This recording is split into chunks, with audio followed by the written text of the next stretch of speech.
L'Europe entre Restauration et Révolution, 1815-1848. I. Le Congrès de Vienne et l'instauration d'un ordre conservateur, 1814. 1815. De septembre 1814 à juin 1815 se tient le Congrès de Vienne. Il réunit les principales puissances européennes, Autriche, Russie, Prusse et Royaume-Uni. Il est dirigé par Metternich, représentant de l'Autriche. Objectif: effacer l'héritage de la Révolution française et de Napoléon, rétablir les monarchies dites légitimes, redessiner les frontières sans tenir compte de la vie des peuples, assurer l'équilibre des puissances en Europe. En France, la monarchie est restaurée avec le retour de Louis XVI. 2. La Sainte Alliance, 1815. Elle est conclue en 1815. Elle regroupe la Russie, l'Autriche et la Prusse. Elle repose sur plusieurs principes. Le pouvoir des rois est considéré comme d'origine divine. Les peuples doivent obéir à l'autorité monarchique. Les idées libérales et nationales sont rejetées. Les États ont le droit d'intervenir militairement contre toute révolution. Ce système constitue le fondement de la politique de Metternich. Un ordre européen injuste et répressif. Des peuples privés d'unité nationale. La Pologne est partagée entre la Russie, la Prusse et l'Autriche. L'Italie est divisée en plusieurs États. L'Allemagne est morcelée en 39 États. Malgré la répression, les idées de nation, de patriotisme et de souveraineté populaire se développent. A. Les grandes répressions, Chios et Torrijos. A. Le massacre de Chios. En 1821 débute la guerre d'indépendance grecque contre l'Empire ottoman.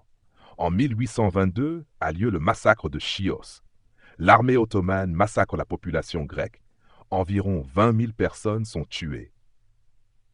Cet événement choque profondément l'opinion publique européenne et entraîne le développement du philhellénisme, un mouvement de soutien aux Grecs. Il devient un symbole de la violence exercée contre les peuples en lutte. B. L'indépendance de la Grèce.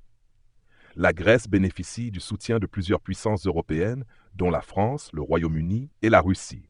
En 1827, les flottes européennes remportent la bataille navale de Navarin. En 1830, la Grèce obtient officiellement son indépendance. En 1832, l'État grec est définitivement reconnu.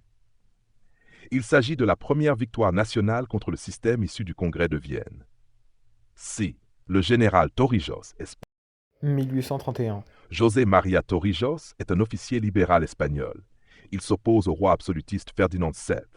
En 1831, il tente de mener un soulèvement libéral. Il est capturé puis fusillé avec ses compagnons.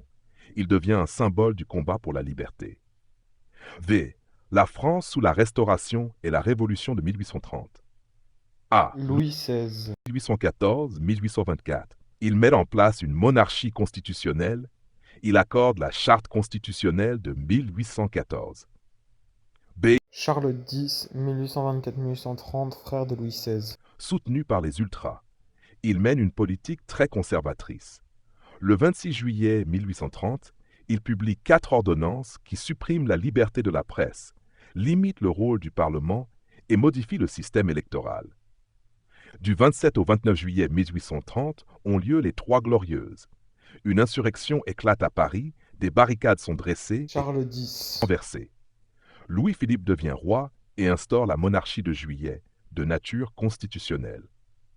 Vit les révolutions de 1830. l'Europe. La Belgique obtient son indépendance en 1830. Des révoltes éclatent en Pologne et en Italie. Ces mouvements sont réprimés par les grandes puissances européennes. 7. Le printemps des peuples, 1848. A. La révolution de février 1848 en France. Le 22 février 1848, des émeutes éclatent à Paris et des barricades sont dressées. Le roi Louis-Philippe est critiqué pour sa politique conservatrice, son refus du suffrage universel et le maintien de l'esclavage. Le 24 février 1848, il abdique. Le 25 février 1848, Lamartine proclame la Deux Républiques. Le nouveau régime met en place le suffrage universel masculin, abolit l'esclavage et garantit la liberté de la presse.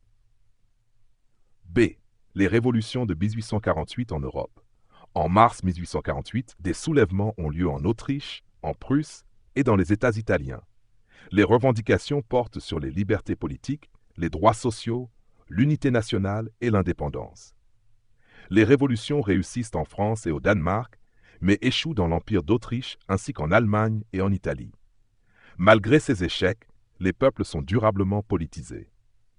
Conclusion. Entre 1815 et 1848, l'Europe est dominée par un ordre conservateur imposé par la Sainte Alliance.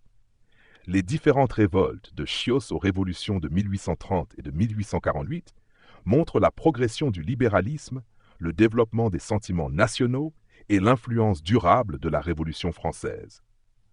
Le printemps des peuples constitue un échec politique immédiat, mais représente une étape essentielle vers la construction des États-nations européens.